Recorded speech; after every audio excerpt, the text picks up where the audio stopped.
The simplest things sometimes will cause you the most grief on building a boat.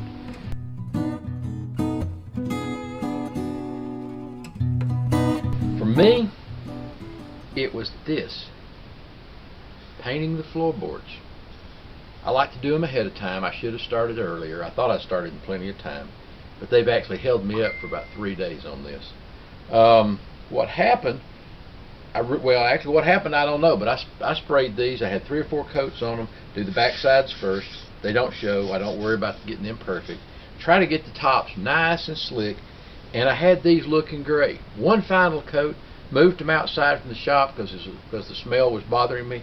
Put them on here, and the ends alligatored up like you wouldn't believe. I mean, it looked like an old piece of luggage. So I've had to basically strip these and start over, and that's taken me 2 or 3 days because you have to put a coat on, you let it dry for 3 or 4 hours, put another coat on, so it's taken forever. But we're finally ready to put these in the boat, and it will come off the frame today. Now, I hope I didn't jinx myself saying that.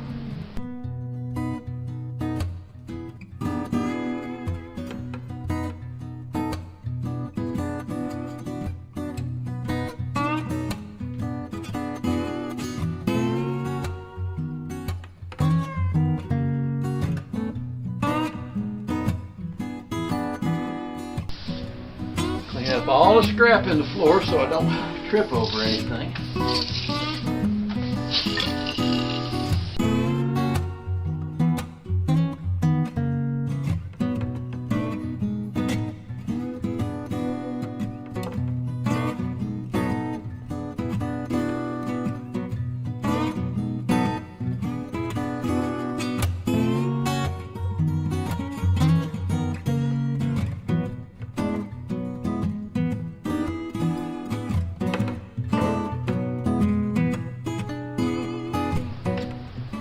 It's raining outside. I can't do my frog photo, so what would this be?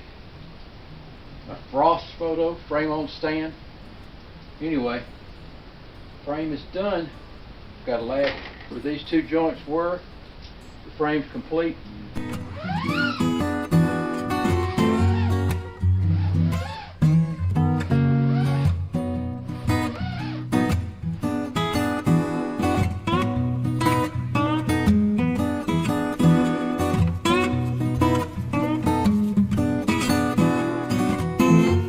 Since my old 8-ounce has gone away, we're using this new stiff fabric, and here is the problem, not a problem with it, something you have to keep in mind.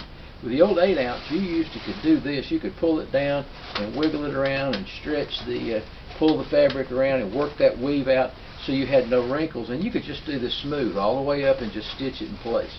Well, with this is obviously not going to happen. This stuff is just too stiff, and you can't do that. So what we're going to do, we're going to split that fabric right down the middle and staple it in place. We'll put a little sealant under here and then trim it and then cover that joint with the brass rub strips. So what I'm going to do here is I'm going to start, I'm going to pull this fabric around, and you've got to just play with it and make sure you've got it where there's no wrinkles.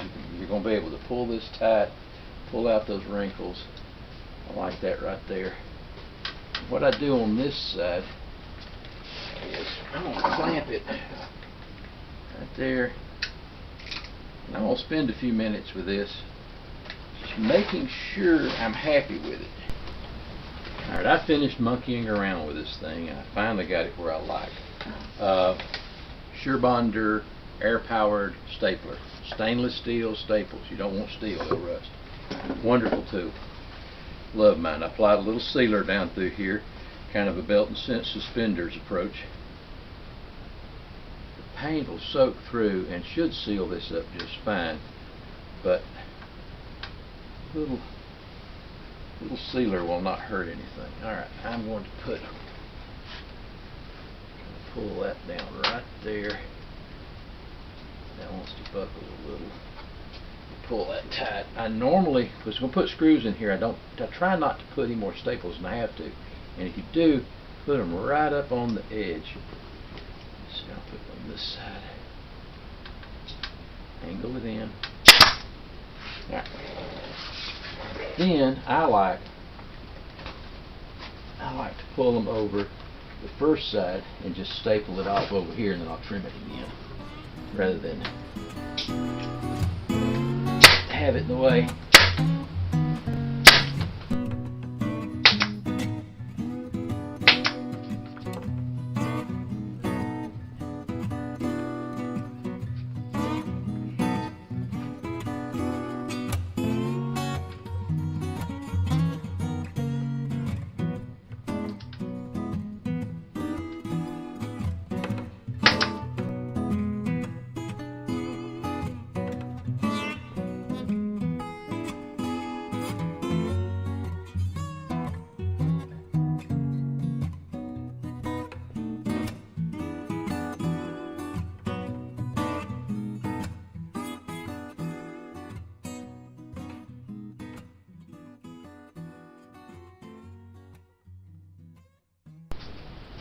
Alright, we are building the dog collar, as I like to call it. What I have done, centered my combing, I've measured, double checked, triple checked, make sure everything's right, and I have strapped it down with a clamp. We actually push it down and deform it a little bit so that it's under a little tension, so when you push it, when you release it, it'll pull back up and this fabric is tight because it's hard to tension it. Now what I've done, I've cut this out, trimmed it. I've got a piece of parachute cord. I was trying to think of what it is. This is actually parachute cord. You can use what I sell. You can use something else. Just a small cord. And this again is largely for looks.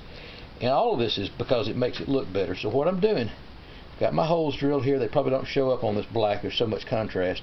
Got my holes drilled, and I am putting that fabric down, folding it over the cord, and I roll it around and make sure it's up at the top. I'm coming down through here and I'm pulling up. I check the side here to make sure it is free of wrinkles, and I'm coming back up here and find my hole, and I'm putting these nails through here.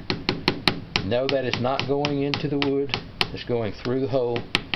This fabric's just stiff, so it needs a little help. The screws I like. Again, I keep saying screws. The nails I like. The nails I like are drywall screws. They have a hollow head on them. They're big head. They have a very sharp tip on it. They hurt if you stick your finger on them. And they work really well for this. So again, just fold over your fabric. Slide that around, get that up at the top. Come down through here, work your wrinkles out. Just find it, and I can see where my edge is, so I know it's not going to show, but always check and make sure you've trimmed enough that you don't have a little end hanging out, because standing here looking down at this, you're so focused, you're not thinking about the outside of the boat that's really going to show. And just put those in. So with some fabrics you can push that through. This one I need a little encouragement. And check, make sure everything's smooth. You're going to have a little wrinkling, that's inevitable. And just keep working your way around and make what I call the dog collar.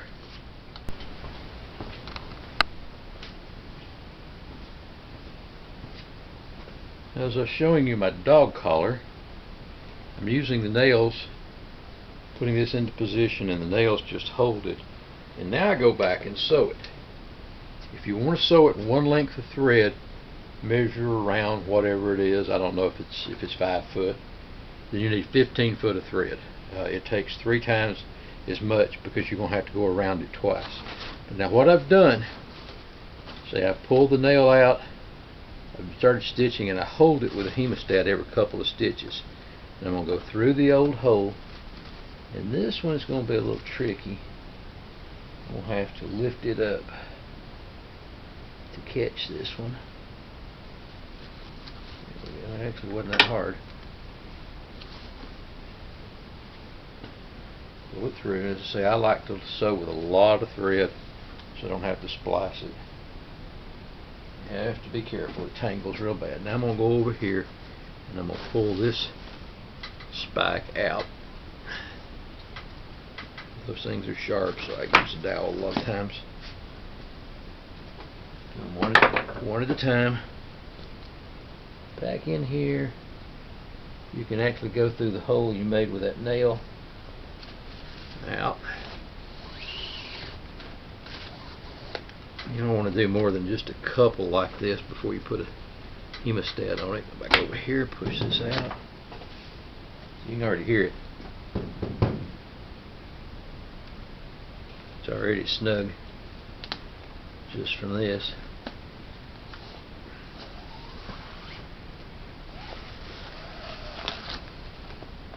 Thread up. There's the loose end. There it is.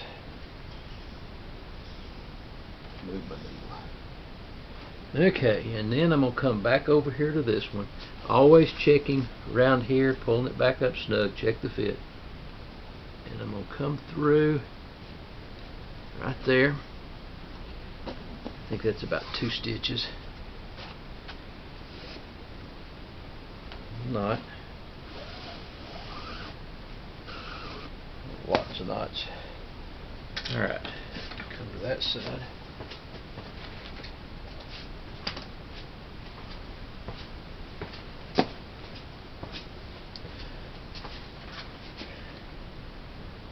You pull that tight, make sure that's pulled up like you want it.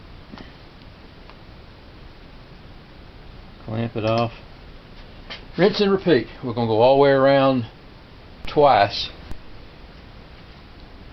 Alright, turns out I had an even number of holes in this combing, so when I got down to the end, I went through to the inside, and like right here, well anyway, I doubled back, and I'm sewing the opposite direction. I started going this way, now I'm going back.